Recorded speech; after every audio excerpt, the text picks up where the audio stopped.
Yeah, all right. We are here. We in the building. Conscious Approach live stream, December 21st. JB wins. Dogon SS is in the building. Shouts out to all of the fantasy football players out there, myself included, who have a chance to win in the playoffs but are getting wrecked by COVID-19. Also, shouts out to all of y'all non-compliant people out there because you're part of the reason why I am dealing with this. If more people were on board with doing what we can to get rid of this problem and move past it, my fantasy team would have a better chance of winning. But because so many of y'all out there want to believe that you don't have to do what you can do in order to help this thing go away, now my entire lineup is decimated, and I have to put people like Cole Beasley in my starting lineup to try and score some points to win in the playoffs. So shouts out to all of the fantasy football players out there, and shouts out to everybody who does not care about making COVID-19 go away, even though y'all will be the same people complaining about the fact that we got to deal with COVID-19. But that's a conversation for another day. Be that as it may, we are back with another live stream. Excited after a week to talk about some fun and exciting stuff going on in the world of pop culture and society and all of that kind of stuff.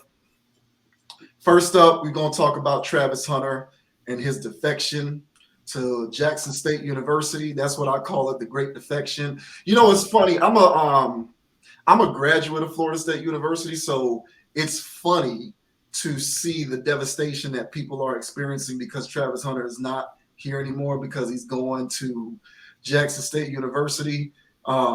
People, even in this day and age, in 2021, when it has become so clear that college football is not about amateurism or sanctimony and that it is about business and money, people still get so emotionally attached to these college football programs. And I find it very entertaining to watch how emotionally distraught they become when stuff like this happens.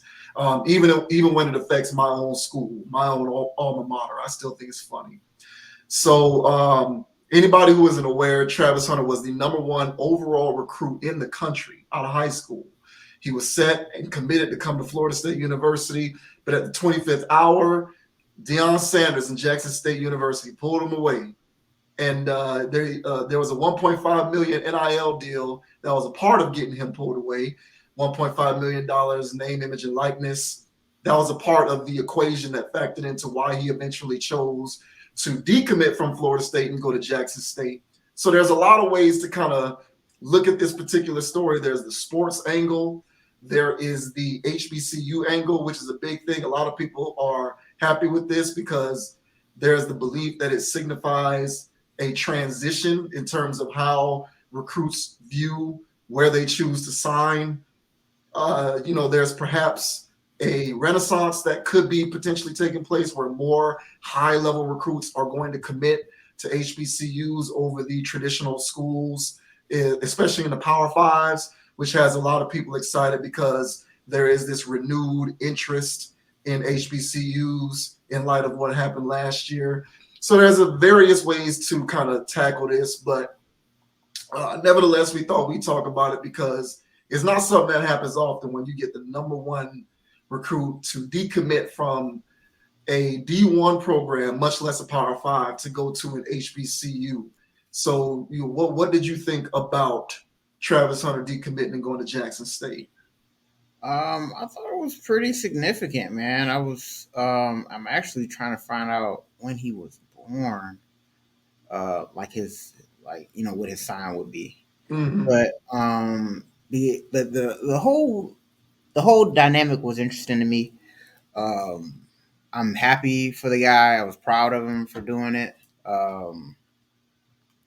What the NCAA or how the NCAA reacted to it, namely people like Dabo Sweeney and others, just making comments basically saying that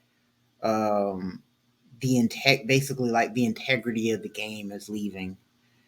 But honestly, they're to call what the NCAA was doing to those athletes, um, you know, traditional and right and fair is also inaccurate. So It's right not now, even inaccurate. It's laughable. yeah, That is and so laughable. And so for these people to be complaining about him, because there's people complaining about the deal or the perceived deal, or, because I don't know what the actual figure is, but I'm pretty sure he got paid to go there, right? So, but if he went to any other school, he would be getting paid to go to those schools too, outside of the NIL deals. And this is my thing is like when it comes to athletes getting paid to go to these schools and stuff like that. I mean, I don't know. I don't care what they say. Schools like Ohio State, Alabama, uh, USC, these big time programs, uh, I'm pretty sure there's some level of compensation that goes on.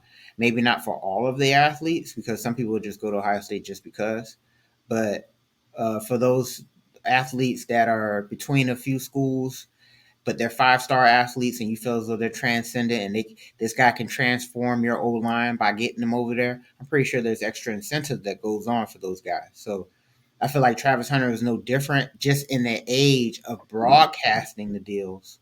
This just got broadcasted. Hmm. So I just feel as though, it is what it is. It was used as leverage. Deion and them was already working with Barstool, so it was a nice, it worked in concert.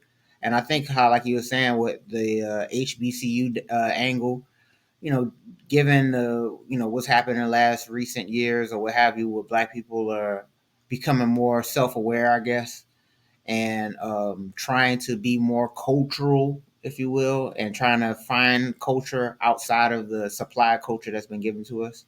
So HBCUs have had a resurgence also within television too. So television has been doing a better job of showing HBCUs.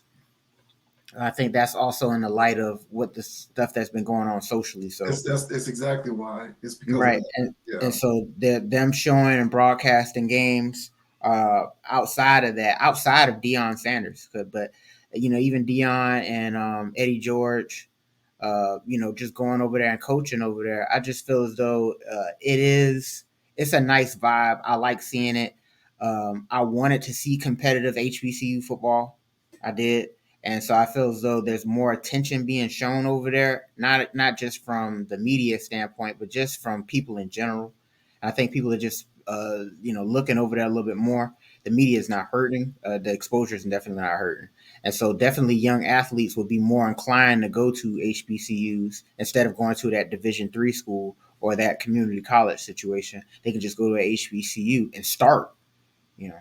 So I feel as though that'd be a nice little situation. What's going on with HBCUs, and I like this Travis Hunter situation. And the reason why I was looking up his like when he was born, because the whole reason he was going to Florida State didn't even make sense. It was emotional there. I He think his just mom liked. went there. I think his mom.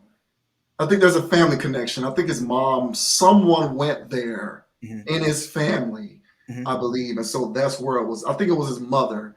I think his mom went to Florida State, and I believe I might be misquoting. I think his mom was an athlete at Okay. Florida State, so I think that was why. I think that was the Uh, big connection there.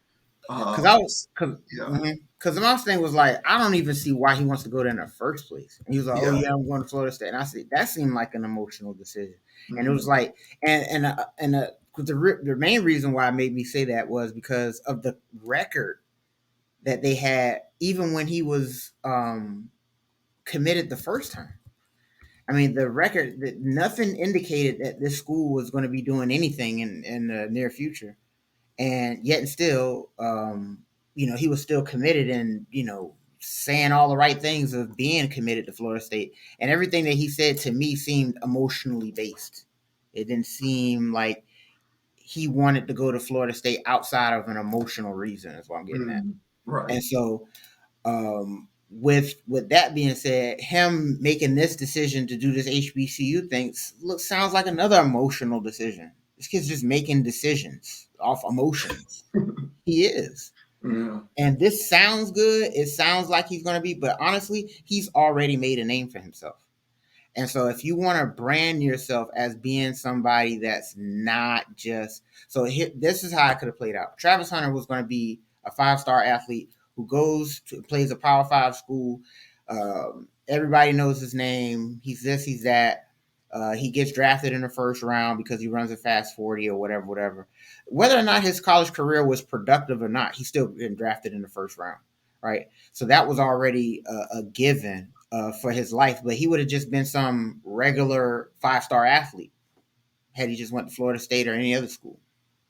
But him making this decision is setting him apart. So now, not only is he the guy that one of the first guys, the pioneer guys, to take advantage of this NIL situation to get $1 million deal out of it, but also the guy to stonewall a Power 5 to go to a HBCU.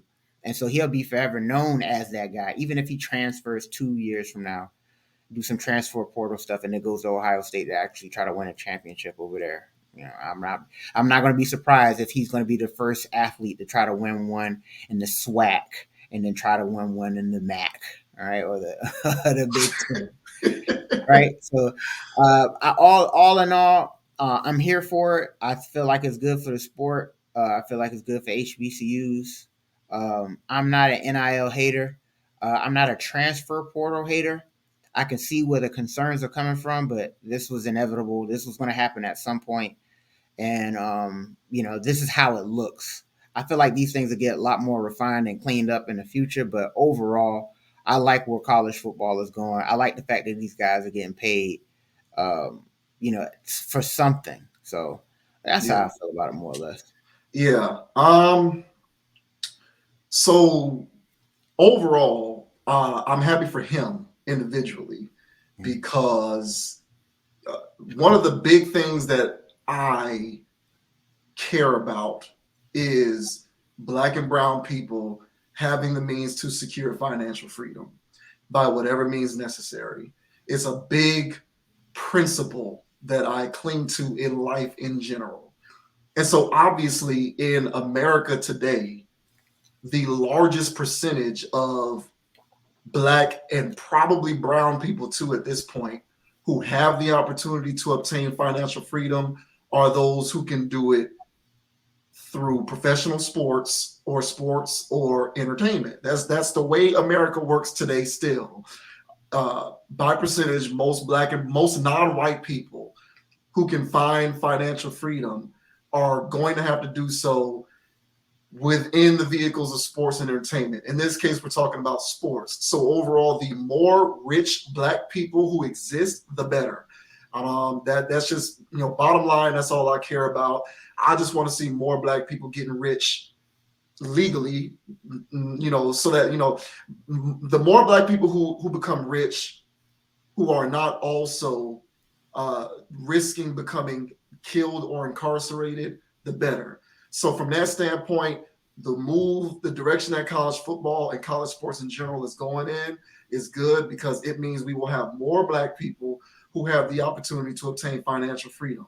Because the way NIL works is you'll have college athletes who at best might have marginal professional careers, but will still be college stars. And so they have the opportunity to take advantage of a lot of these outlets to start building generational wealth, even in college.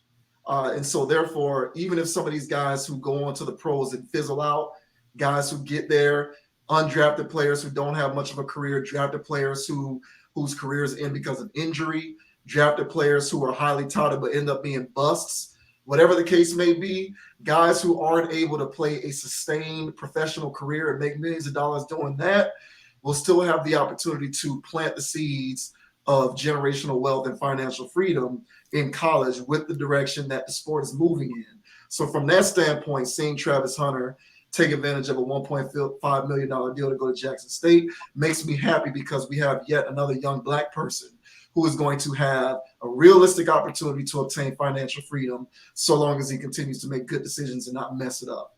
So from that standpoint, I'm happy. I also don't care about people like Dabo Swinney and others complaining about what these guys are doing. I am a firm believer in individuals being compensated in a manner that is commensurate with the contribution that they make to the overall conglomerate. So if you are a 5-star athlete, if you're a premier player, and your play has a lot to do with the success of the team and therefore the success of the game and therefore the success of the sport, you deserve to be paid what is commensurate with that contribution. Period. There isn't a human being on this earth who is going to disagree with that. And you know how I know that? Because how many people do you know? And this can even be you yourself. How many people do you know who work a full-time job, who produce at a high level, who does not feel like they deserve to be paid what is commensurate with that contribution? There isn't a single adult who works who doesn't feel that way. If I work at a law firm, if I'm an engineer, if I'm a scientist, if I work in a lab, if I work at Google, wherever it is, if I produce at a high level and I'm looking around the landscape of my industry and I'm seeing other people who do less than me get paid more than me, I'm going to feel some type of way about that. I am going to feel like I deserve to be paid what is commensurate with my contribution. If I am an architect and I work on this project that brings millions of dollars into my architecture firm, I believe that I should be compensated in a manner that is commensurate with my contribution. If everyone can agree to that, why are we having a problem with college athletes being paid? It doesn't make sense. It's illogical, and it just shows people's hypocrisies. It's another way to expose people's hypocrisies. Mm-hmm. We can all agree we deserve to be paid what is commensurate with our contribution. The game is as popular as it is because of the players. As great and phenomenal and as much of a genius of a coach as Nick Saban is, if he does not have John Mechie, if he does not have what's the name of the quarterback who just won the Heisman Trophy? Bryce Young. If Julio Jones ain't there, if Calvin Ridley ain't there, if Derrick Henry ain't there, he ain't winning no national championships. He has the best players. The players matter more than the coaching, period. So at the end of the day, players deserve to be paid what is commensurate with their contribution. That is why NIL and the transfer portal and all of this stuff is great. And the only people who are complaining about it are people who are on the other end of players seeking out opportunities, like Dabo Swinney, who ain't getting no Travis Hunter because he went to Jackson State. Right? So those are the people who complain about it. Let him be the beneficiary of a guy who leaves another school to come to Clemson. Dabo Swinney ain't going to be complaining. So you can miss me with all of that whining and all of that about how bad it is for the integrity of the game. You can miss me with all of that, because how much integrity existed in the game before all of this stuff became legal, when these guys were getting envelopes with $5,000-$10,000 cash in, exactly. and the university was finding loopholes to buy them Cadillacs and all of these other kind of cars and stuff. You're going to tell me that was integrity? Of course not. Mm-hmm. So all it is just being brought to the light. It's legal. It's okay now. People just need to get over it and move on. At the very least, what people are going to have to learn how to do is remove your emotions from college sports. Treat it like a business. Bet on it, gamble with it, try to make money with it, treat it like you do the NFL, because that is what this is. It is a farming semi-pro system for professional football. Period. College football has always been that way. It will always be that way. A lot of y'all small town people who love your college football program so much, this is new information to you. And remember what we talked about last week. Whenever people receive new information, there's a resistance to it because they've never seen it before. So the knee-jerk reaction to it is to sort of get mad at it, to not like it because it's new.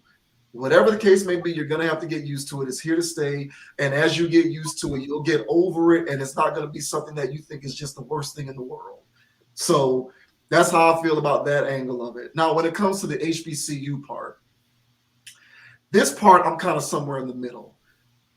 I've been watching college football long enough that at this point, I don't see a scenario where HBCUs are going to rise to prominence in such a way that they're going to rival Power Fives. I just don't see that personally. I mean, as many of these guys like Travis Hunter that end up going to HBCUs, there's going to be so many more of these 5 stars who still going to go to Alabama, Florida State, Ohio State, Clemson, Oklahoma. You know, you got Oklahoma and Texas A&M. Well, Texas A&M already in the SEC. Oklahoma is going to the SEC. I think Texas is also going to the SEC. So you know, it's still going to be USC, Texas, Oklahoma, Ohio State, Florida.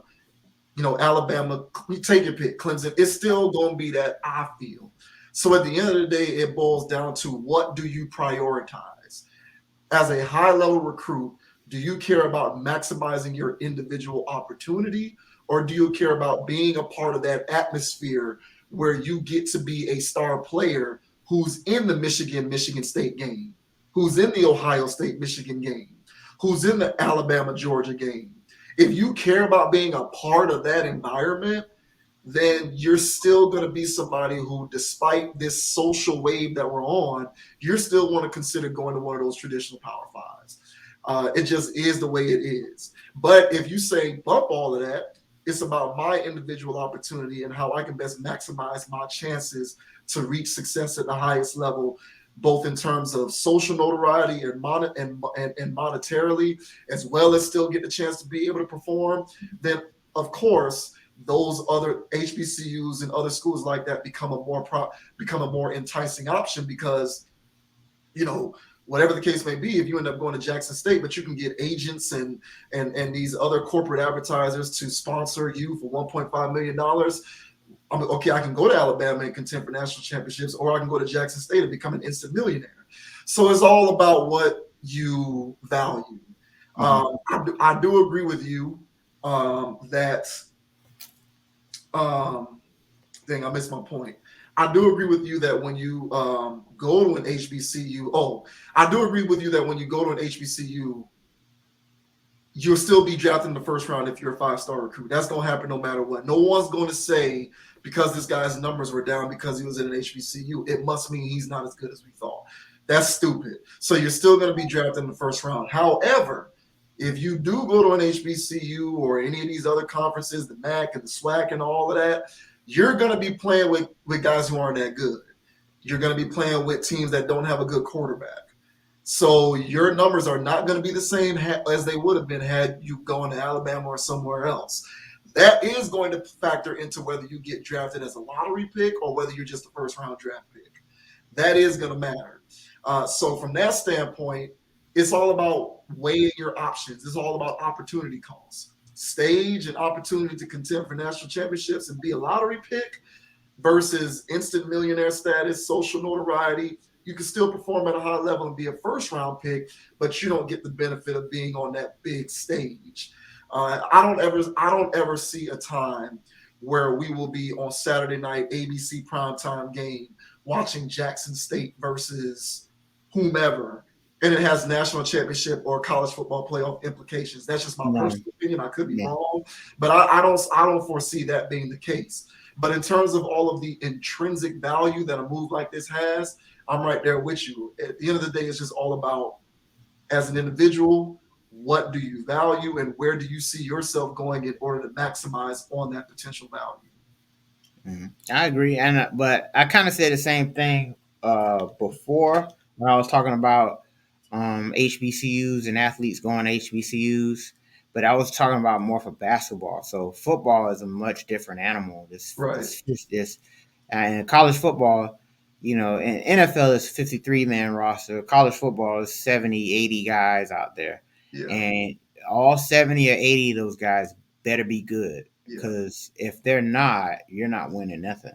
Basketball, you only need 5 good guys. Right. In college more so, yeah. Yeah. In the NBA, you can just get 1 or 2 good guys. You know what I'm saying? Yeah. Well, that's because everybody else is decent. So you just need really 1 or 2 good guys. But in college basketball, you can stack a team of 5 good guys. The bench could be whatever.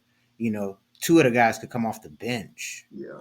And then wreck shop off the bench. And then whatever. And then, you know, they could contend for a national championship if 5 5-star guys go to a HBCU. That's a thing. I feel like that can happen.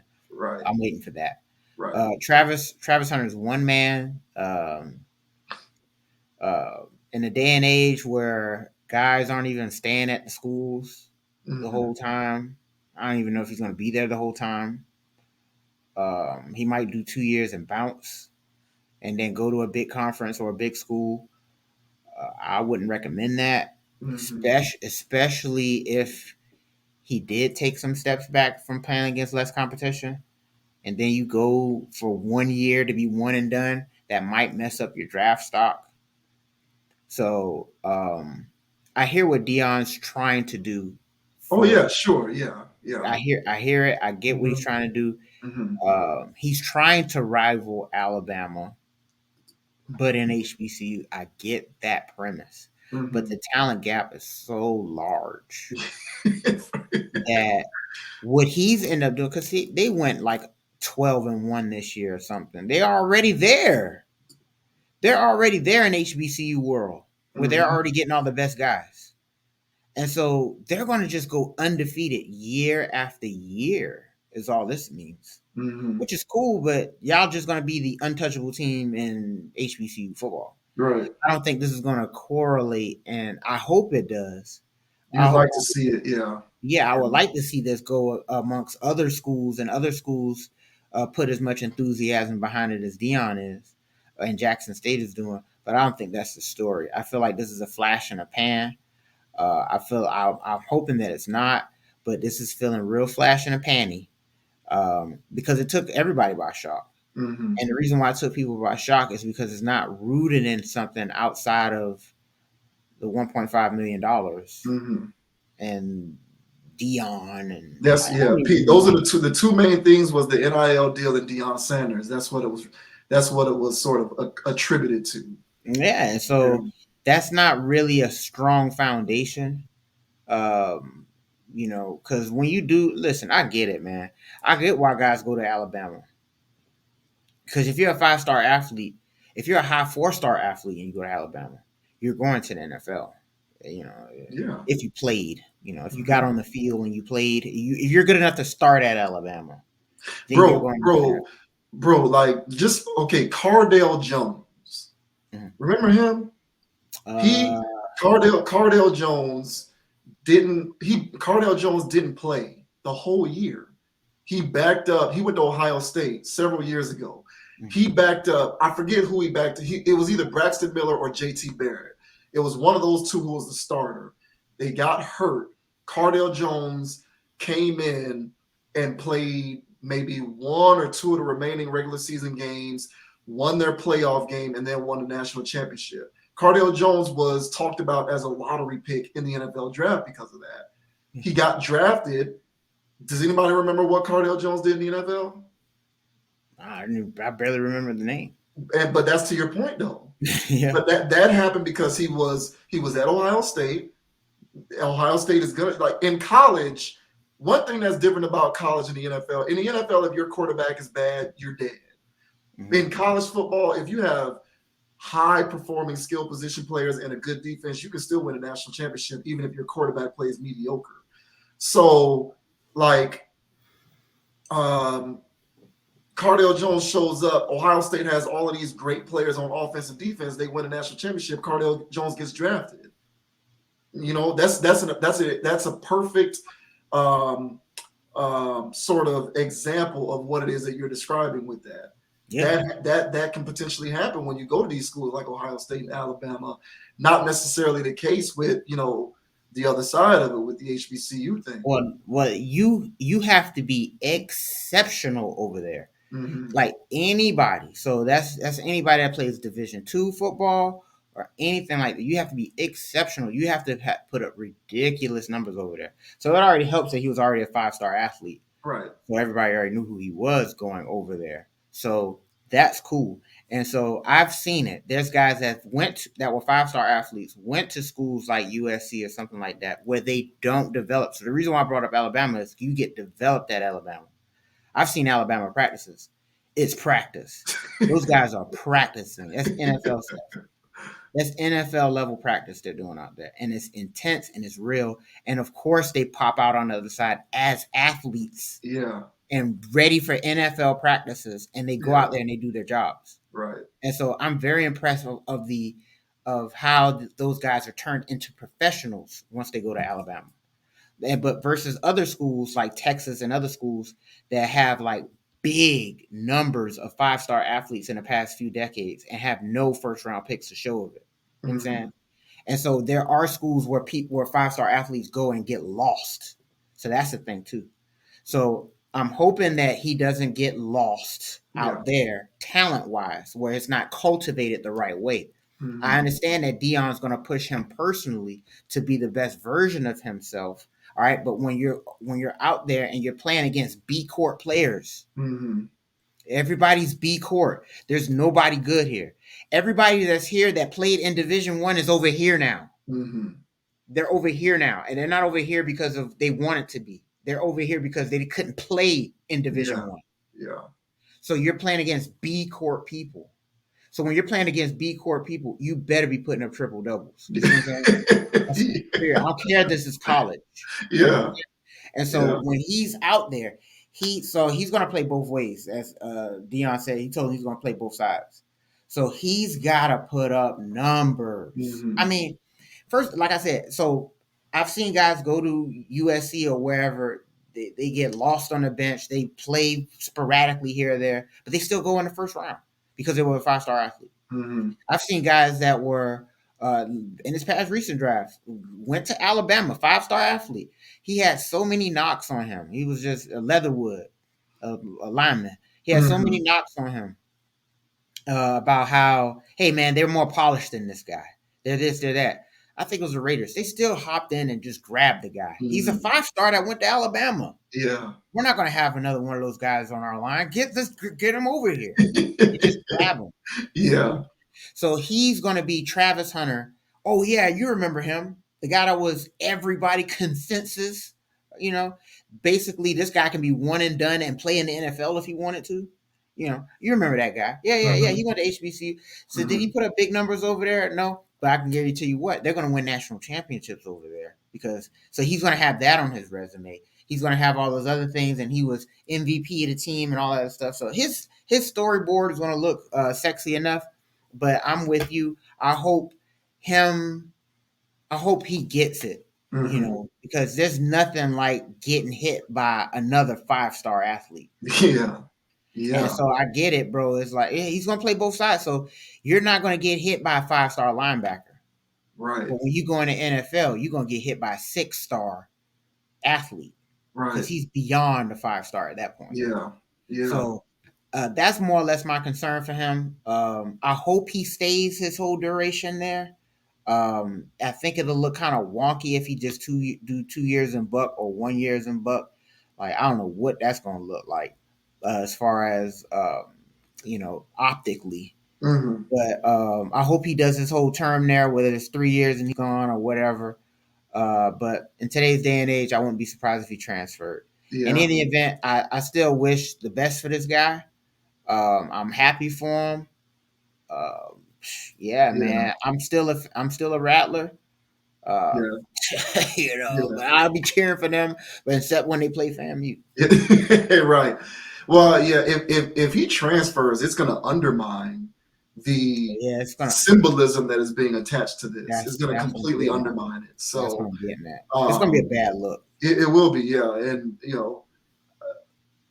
hopefully that does not happen. But, if there is, if the tea leaves start to fall, that is a possibility. Hopefully there's someone around him who says, like, hey, man, look, don't do this. Not necessarily going to be good for your personal brand. And these days, that is a part of the equation as well. The guy he's already an instant millionaire as a freshman in college. Personal branding is going to matter. Everybody who likes this thing, well, a good portion of the people who like this are attaching a semblance of symbolism to it with the whole HBCU thing. So that will be completely undermined if he transfers. So it's in his best interest to stay there, which is what made the decision to make the move in the first place as consequential as it was. Yeah. Because that's like a marriage that you can't get a divorce from. Or rather you can, but if you do, it's going to really cost you. It's going to look crazy. Yeah. So, yeah, I'm with you, man. Just stay there. Do 3 years and just declare for the draft, bro. Yeah. Because like you said, you're not winning national championships there anyway. It's not going to happen. You might win whatever conference Jackson State is in, they'll contend for that. Yeah, they'll But win it's their just HBCU championships, yeah, but they're yeah, not. yeah, right, Yeah, yeah. But it's not going to be anything beyond that. You know that going in, so it's almost like a you know what you signed up for type deal.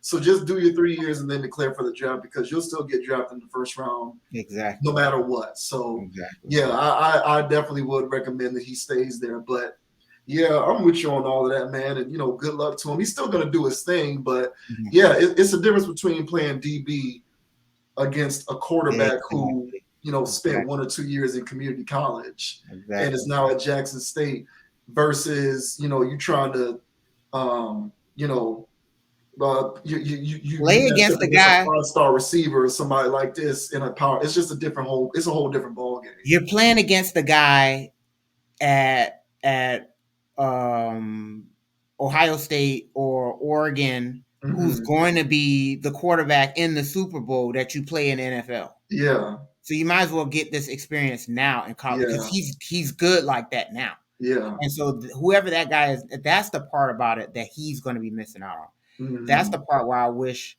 where he can be still sharpening steel in that capacity, so he can Hmm. actually be testing his talents of the best talent in the nation. But Yeah, um, it is what it is, man. yeah, Good yeah. luck, Brody. Yeah, yeah. Good luck to you, certainly. But all right, so we'll go ahead on and move from that topic, and we are going to move